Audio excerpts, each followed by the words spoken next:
Archie Gamble here. Welcome to this edition of the Gamble Ramble vlog. As always, I am your host and creator, Archie Gamble, Glenn Gamble by birth, as my mother christened me. She did not like people calling me Archie, but that's a whole other story. Anyway, if you're new here, welcome. And for those of you returning, thanks for coming back. I don't vlog on a regular basis, as in like a set pattern, every Friday or whatever it may be. But I usually vlog when I'm inspired, and I discuss my 40-year career in the music industry, my love of rock and roll or pop culture, books, movies, just enjoyment of life in general, travel. And I was inspired because I was just watching. There's a great fan-made documentary on the Van Halen 1984 tour cycle. I'll put a still here, and I'll put the link in the description so you can watch it. So how it inspired me is that it got into the nitty-gritty of what really happened on that tour. And I saw that tour. I was a massive Van Halen fan. Still am, but as a teenager, they were it. And I saw that tour in Toronto, Ontario, Canada, where I'm from, Ontario, Canada. And just seeing that, behind the scenes, how they basically hated each other. I remember being a teenager and standing there and seeing Eddie Van Halen with his big beaming smile. I was never thinking in a million years that, the stuff I know now was taking place at the time. So basically what today is about is just the effect rock stardom has on our favorite musicians as people, and how striving for that has affected me. Striving for rock stardom was success, right?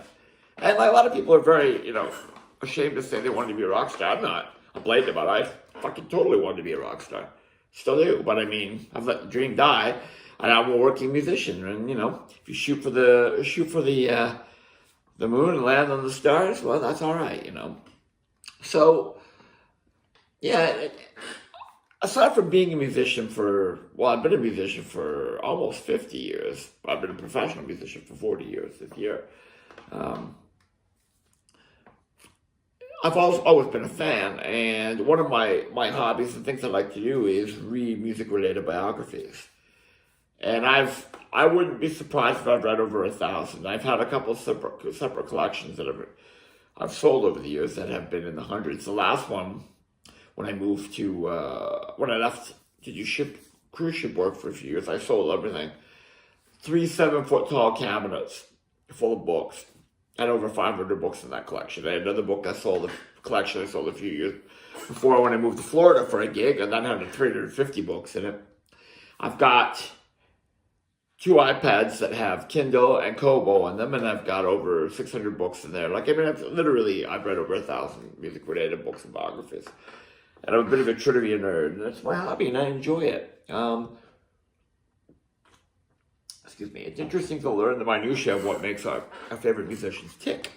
But sometimes it can rob you of the joy,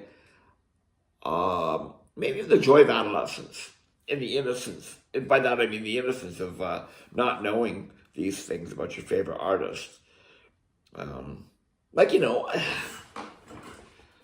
Does it color my enjoyment of music? No, I'll be honest, not really. So that's a good thing, and I don't think it should. I don't think an artist's life should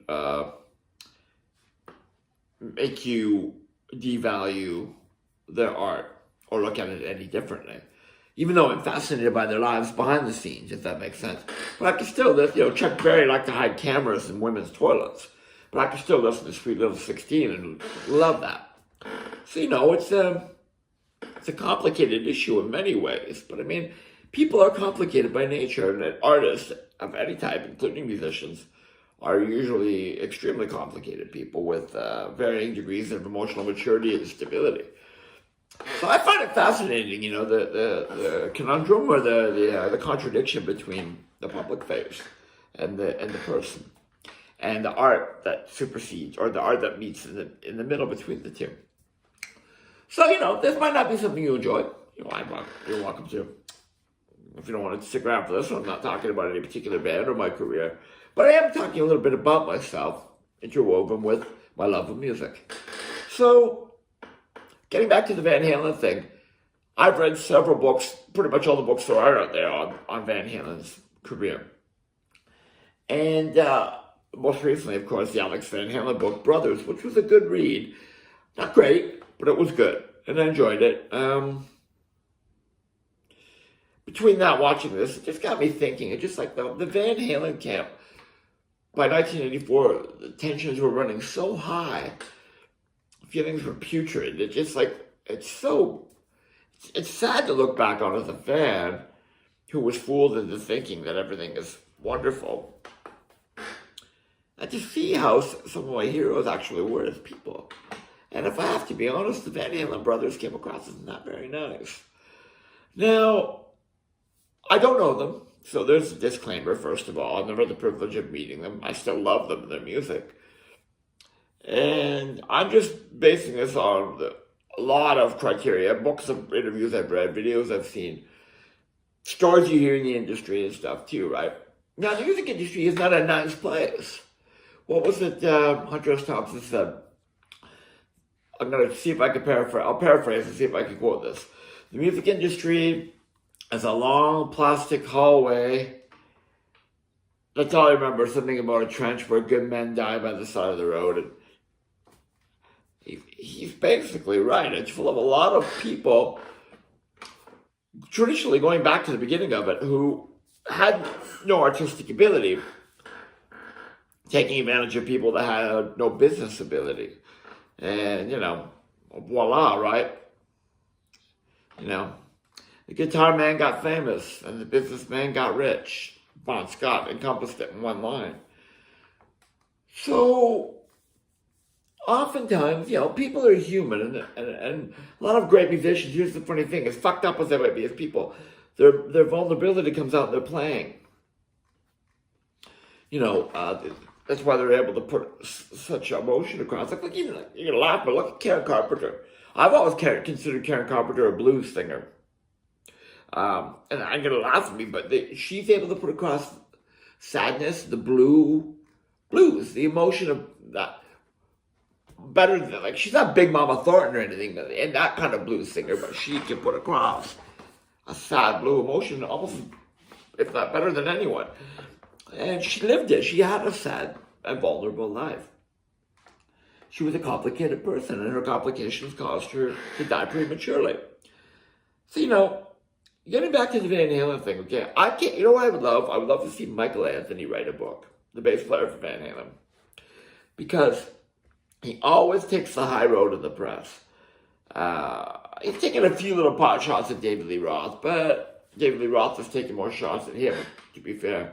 And even Mike's version of a pot shot was still polite, and, generally speaking. But Van Halen fucked him over so badly. So here's the story for those of you that may not be familiar. Excuse me. Take a drink before I start. Okay. Van Halen formed in Pasadena, California in around 1973-74. And by 1977, they had released the first album. Or the January of 78, one of the two. They were signed to Warner in 77, I believe, and I think the album came out January of 78. And, there's bassist Michael Anthony, who we're discussing, vocalist David Lee Roth, legendary guitarist Eddie Van Halen, and his brother, drummer Alex Van Halen, one of my favorite drummers, and whose book I was referring to earlier. So, they had multi-platinum success right out of the gate. They were a huge hit at the time when disco and new wave were battling it out, punk. All great forms of music, but hard rock, guitar-loving fans were going, hey, who was there? It was Kiss and Aerosmith, the Cheap Trick. That's about it in North America. So Van Halen was like a Roman candle from the beginning, right? And tons and tons of success. So by the 1984 tour cycle, which had the big hit song Jump on it, as we all know and love, egos were just massive. Look at David Lee Roth. It takes a massive ego to get up on a stage in front of a raised platform, lit up and amplified, in front of a stadium full of people and get them to do whatever you want. It takes a special person. Special. But, yeah, David Lee Roth was the greatest frontman in rock and roll in the 80s, as far as I'm concerned, bar none. If I can digress. I've always had this theory. Man's the only animal in the animal kingdom that will light itself up, put itself on a raised platform, and amplify itself intentionally and draw attention to itself. All other animals shy away from that sort of behavior as self-protection and, protection from predators and enemies and things. But it's interesting how we're the only, animal in the animal kingdom that partakes in that kind of behavior. And to further that way of thinking, I also have another theory. This is digression times 2 already. I believe the reason that people find musicians so attractive is that it is an undeniable combination of alpha and beta personalities, in that you're taking the beta person that's a sensitive singer-songwriter, putting him on stage, I wrote a song for you, and it was fucking boring, whatever, right? Put that guy on a stage. I like that song, by the way, but that was a cheap shot. Put him on a stage, a stadium full of people, and Chris Martin is a god, but he's a beta personality, per se.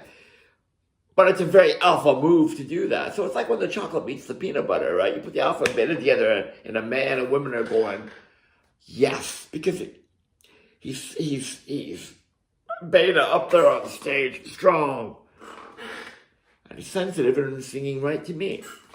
So there's my theory on that. Back to the regular scheduled program. So Van Halen with Michael Anthony. Yeah, oh boy, I went off on tangent there, didn't I? Oh, I need a drink.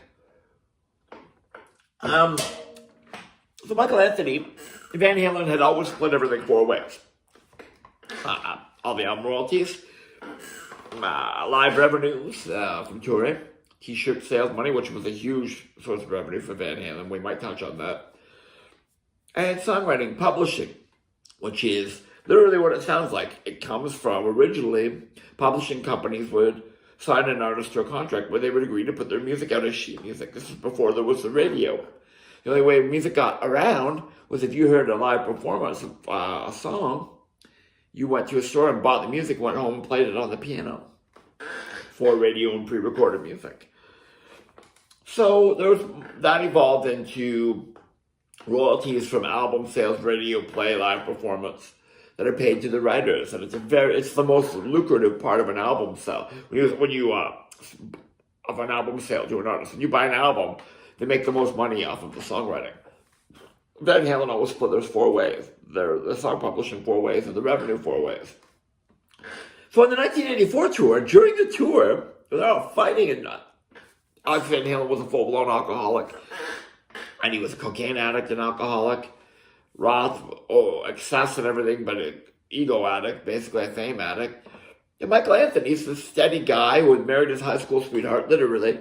Still married to her, by the way. Still has a fortune, and apparently is the nicest guy you'll ever meet. I've never had the privilege of meeting him, but I'd love to. They sat down and decided, why does Michael Anthony get a quarter share? Edward said, I write all the music. Dave does the lyrics and the melodies. So why does he get an equal share? He doesn't do anything but play on the records. They made him sign a contract. If I can find it, I'll put it in here. Taking away his share of the songwriting credits. It's during 1984 to an album that went on to sell 10 million records. Retroactively.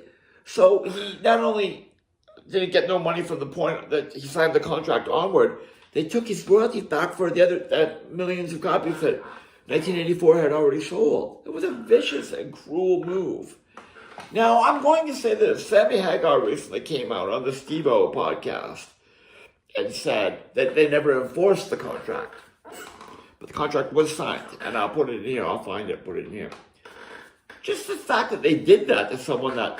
And Michael Anthony He's a huge part of the Van Halen sound, and he was there from the beginning in the trenches with them, the club days and stuff.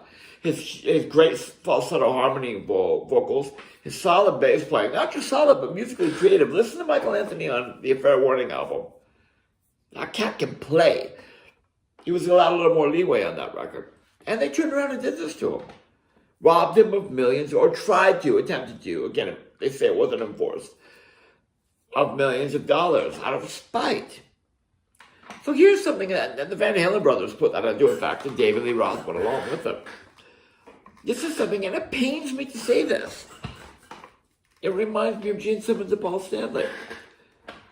Two more of my heroes, like the Van Halen brothers are, but they just can be very not nice people.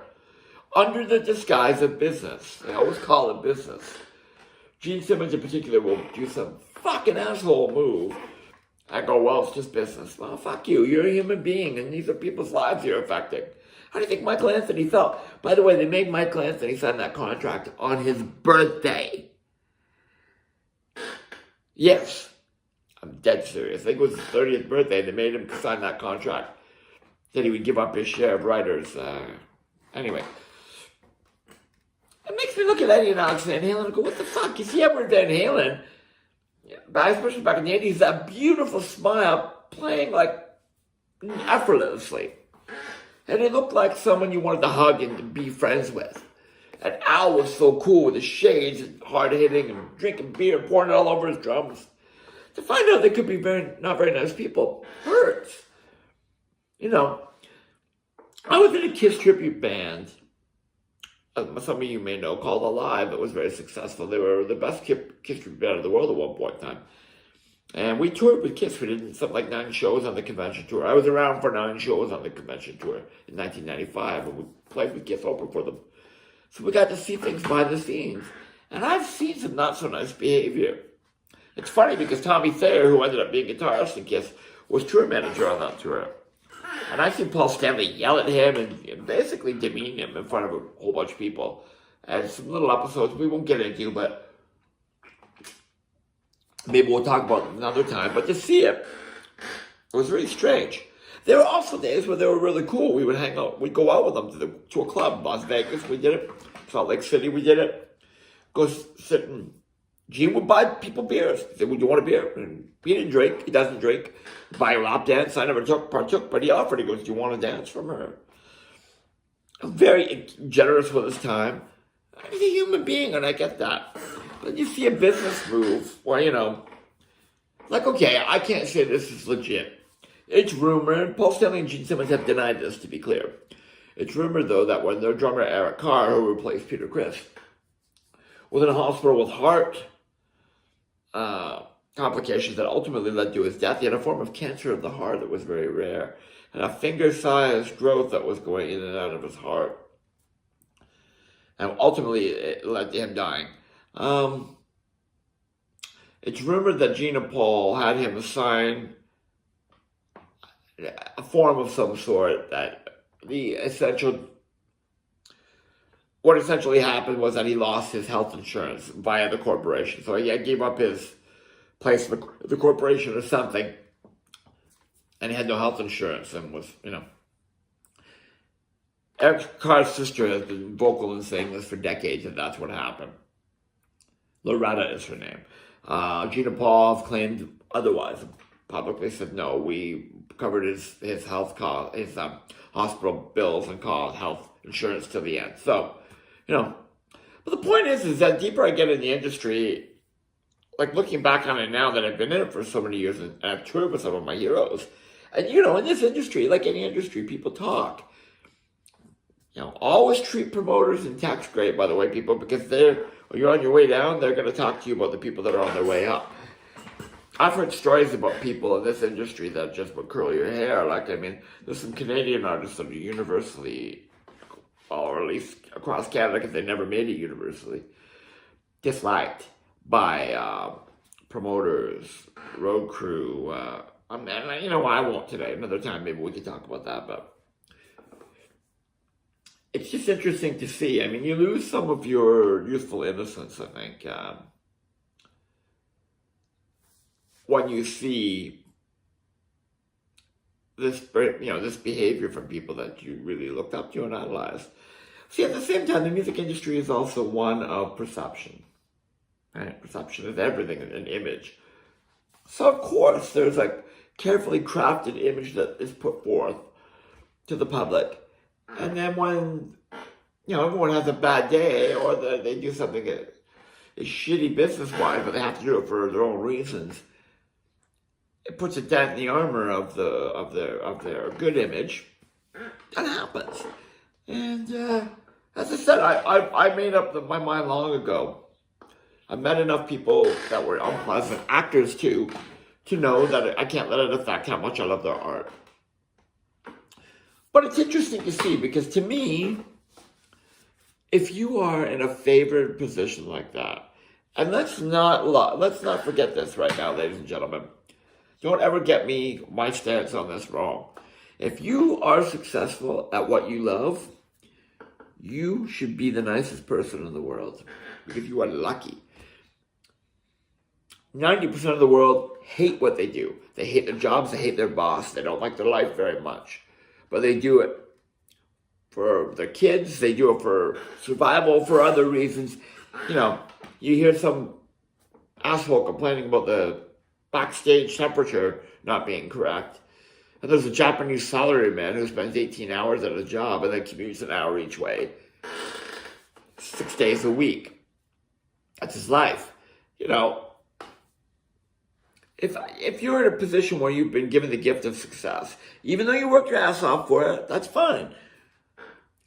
Be a nice person about it. Take that gift, and it truly is a present, and be generous with it. Be kind. Especially be kind and generous to the people that put you there.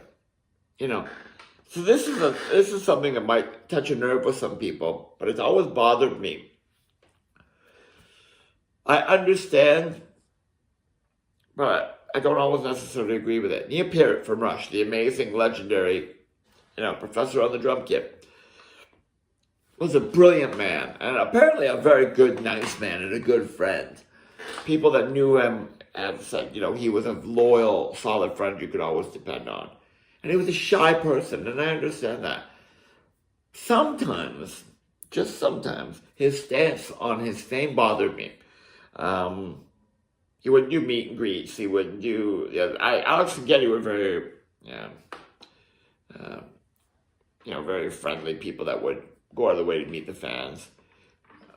Put his foot down. And, he said it best in his own lyric from Limelight. I cannot pretend a stranger is a long-awaited friend.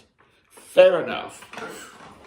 That said, the other side of the coin is, that man had a garage in California full of silver sports cars that were antiques and rarities and drums, where he could go basically be a 16-year-old, cool car collection and drums, and lived in a beautiful wife and family. A lot of tragedy in his life, which that's a whole other vlog.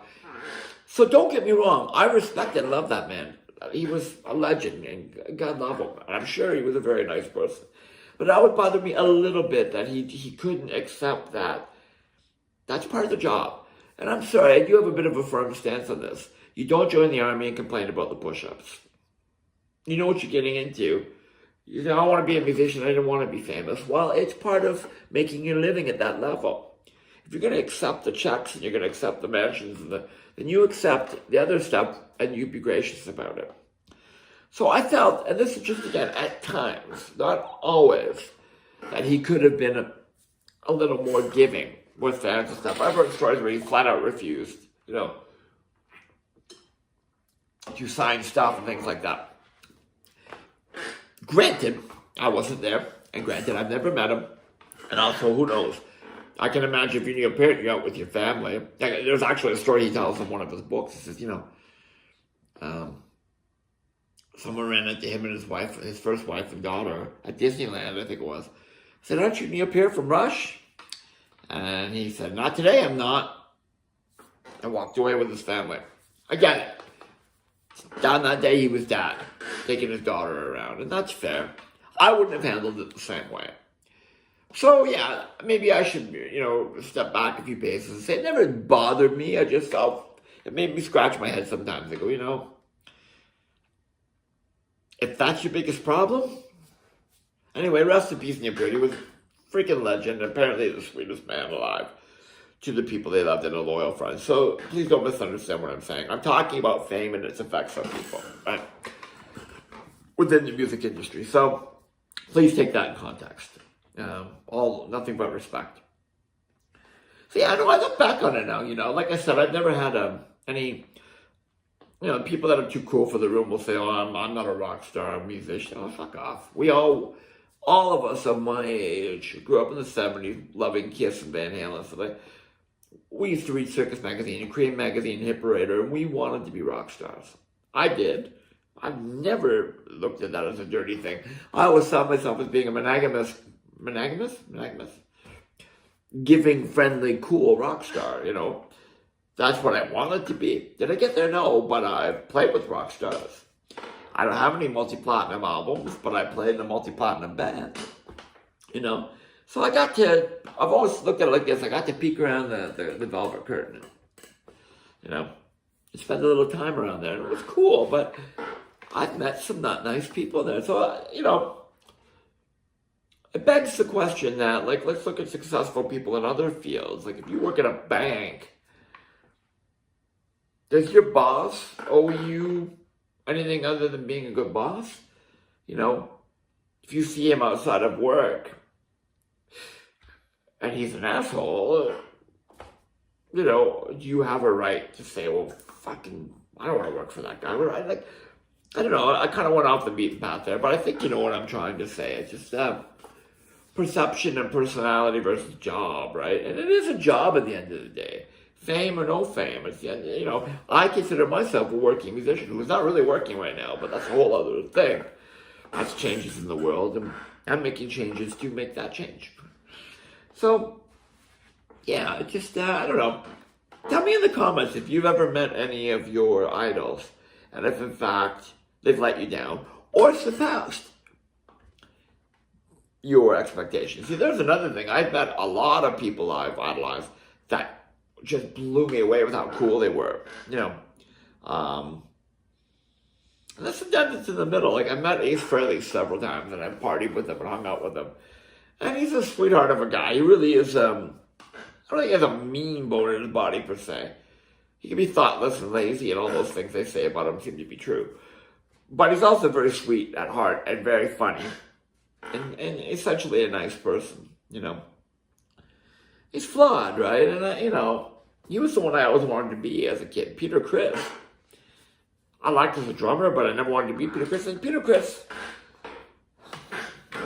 Should we open this? Okay, well, yeah, let's open this. Because you know what? This is the penultimate asshole of people like that. And I'm sorry, but it's true. There's people that are going to watch this and maybe be upset with me for saying so, because they've given me opportunities to work with Peter. And I appreciate those opportunities, and I appreciate this. But if I'm being honest, he is the moodiest prick I've ever met in my life. Rude to fans. I'm going to tell you guys a story that I've never told anyone before. So a few years ago, I got contracted to put a band together for an event called Rockin' Con here in London, Ontario, where I live. And it was like a Comic Con, but rock and roll themed over a weekend. Friday, Saturday, Sunday in London, Ontario. And personal appearances by Peter Criss, though he wasn't going to play. And then Dee Snider from Twisted Sister was going to appear, and Lita Ford. And originally, Cherie Currie from the Runaways was going to appear, but she pulled out. But I was hired to put the band together, be the musical director, band leader, to back Dee Snider and Lita Ford, which was an amazing opportunity. And I did so. We kicked ass, and it was a great weekend. But I want to tell you a story about what happened on the Thursday late afternoon before the event, which was on Friday. It started after work at 6 o'clock, okay? And then went around all weekend long. So first of all, I know the promoters, the promoters, two of the great guys from here in town that are constantly doing Comic-Cons and events to try and help the community and enrich it. They're great people.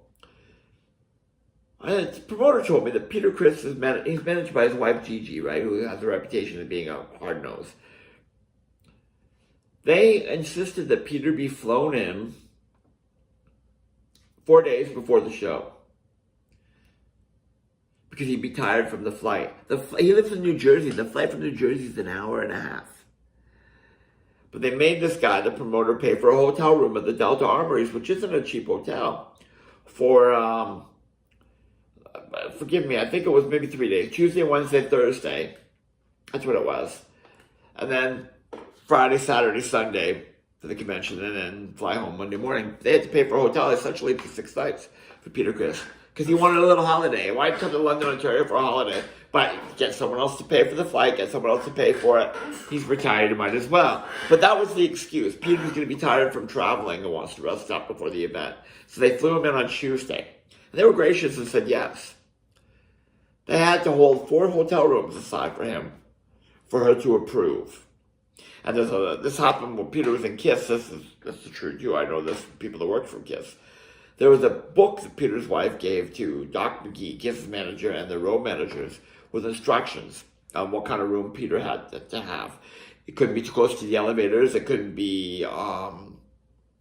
had to be facing a certain direction, and tinfoil on the windows like Elvis to keep the sunlight out. Maids could only come at certain times of day. A book of instructions. So they made the hotel hold 4 different rooms for Gigi to look at and choose, and apparently she did. She wanted to check them all out, and she chose one. And that's before the events even happened. They made the promoters spend thousands of dollars or over $1,000 on a hotel room for 3 extra nights, so Peter could just hang out in London. But anyway, whatever. So they called me Thursday, and I think it was around supper time or just before, late afternoon. Said, Archie, Peter's in town here, and he wants to get some snare drum heads that he can sign and sell at the convention. Can you help him out? And I was about to suggest Ballone's Music at the time, where I worked as a drum department manager. Then I remembered, I have a Remo drumhead endorsement, and I have for years. And Peter plays Remo too. I said, well, let me make a call. I'll get right back to you. And I called Scott Atkins, my great Remo rep. I said, hey, dude, here's what's going on. Peter's appearing. He goes, Archie, how many do you need? And they wanted 13. He goes, I'll send you 50. And he goes, get one signed for yourself and get one for the office for Remo. I said, great. You got it. Thanks, man. He rushed them overnight by perlator. Because the convention was the next day, okay? So I called them back and I said, listen, I got these through my endorsement with Remo. Let's send them with warm regards to Peter. Let's go. So the next day, I waited all day for this truck to arrive. Remember, they made the order like 5, 6 o'clock the previous day, near the end of the business day, but they managed to get it in.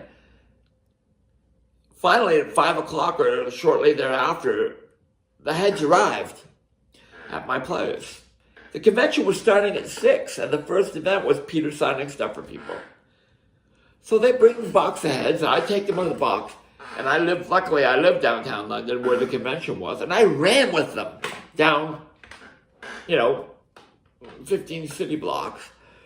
Get to the event, there's a lineup going around the corner, and Danny Stanton, who was the promoter of record on this show, who takes care of Peter, said he's a diamond. He's a fucking great guy. He's so professional. And Danny, if you have me watching this, I apologize for speaking this way about Peter, but I'm being truthful. You were great. And Peter eventually was great too, but the rest of the story is they usher me up the stairs, take me to the table where Peter's already sitting with a Sharpie in his hand, waiting for the door to open at 6. And it's like 5 to 6 or something. And we're all in a hurry, and he goes, come on over, I'll introduce you to Peter, who I've met several times, by the way. There's a picture right there. But anyway, I digress, as I tend to do. Takes me over and says, yeah, this is Archie. He managed to get the drum heads for you. Peter says, oh, God bless you, thank you, as he does. How much do we owe you? And I said, well, they're on me. I got them through my Remo endorsement. Remo drum heads send their regards. Oh, God bless you, thank you, man, And I go back, I was about to tell him that I wanted to get one signed for Remo, one for me. And I said, could you sign one for me? Before I could say anything, he goes, oh, I don't think I can do that. You're going to have to ask my wife. She's my manager. Silence. And I looked at Danny, and I could see Danny go, oh, fuck. And I went, I'm sorry? And I almost blew my stack. Like, are you fucking kidding me? I got you hundreds, $350, $400 worth of snare drum heads for free. Rushed them down here to you, and all I wanted was a picture maybe in a side tube. You can't do that? And Danny saw this, and I maintain my professionalism because it was the first night, and we had to play on the weekend with D. Snyder and Lita Ford, something I really wanted to do. So I just held it in. Sign of maturity, I guess, because the old me would have exploded. Danny pulled me aside. He goes, Archie, I'll get you the signed head. Don't worry. I said, you know what? I don't want it. I wanted one for Remo. Get one for Remo, right? But that didn't happen, by the way. But that's not Danny's fault. Danny's a stellar human being, a diamond. And I'm just telling the truth. I'm not shit-talking Peter Criss. So yeah, if you can believe that. And I was like, are you fucking kidding me? Anyway, I let it roll up my back. And then at the end of the week, gracious as Danny is, he brought me a snare drum head that said, to Archie, Peter Criss. And I've got it up for sale right now because the story ruins the drum head for me. Ruined the experience for me. And I need the money after just moving and buying a new drum kit. Who's kidding who, right? So I got a Peter Criss signed head for sale. Message me if you're interested. But do you see my point on that story? Like, yeah, I've learned to not let the reality of the music industry not having some not nice people in it, or contradictory people, not ruin my love for the music, but it's ruined some experiences in meeting them and realizing they are just people that are flawed like anyone else, and sometimes more flawed than other people, and underappreciative of the great success and gifts they've been given. So I thought the Peter Criss story would be a good way to cap this off. It's been a long one, longer than usual. That's what she said. Not to me. Anyway, thank you for staying with me if you have. And as always, if you could, please subscribe if you're new here. Comment in the comment section. Duh. If you've had an experience with one of your idols, good or bad. I'd like to hear the good stuff too. Another time, we'll do a sequel to this and we'll talk about musicians that have gone out of their way to exceed my expectations. Because for a negative, there's a positive, right? In life, there's balance. And if you can, consider, please join my Patreon. I'll put a link in the description. It's $5 Canadian a month, which is $3 American. And consider it buying me a beer or a coffee, sitting down and me telling you road stories. And I feature stuff there that I don't put anywhere else in social media. Pictures, video clips, news articles, all kinds of really cool stuff. And thank you for your time, ladies and gentlemen. And I love rock and roll. So put another dime in the jukebox, baby. Have a great day.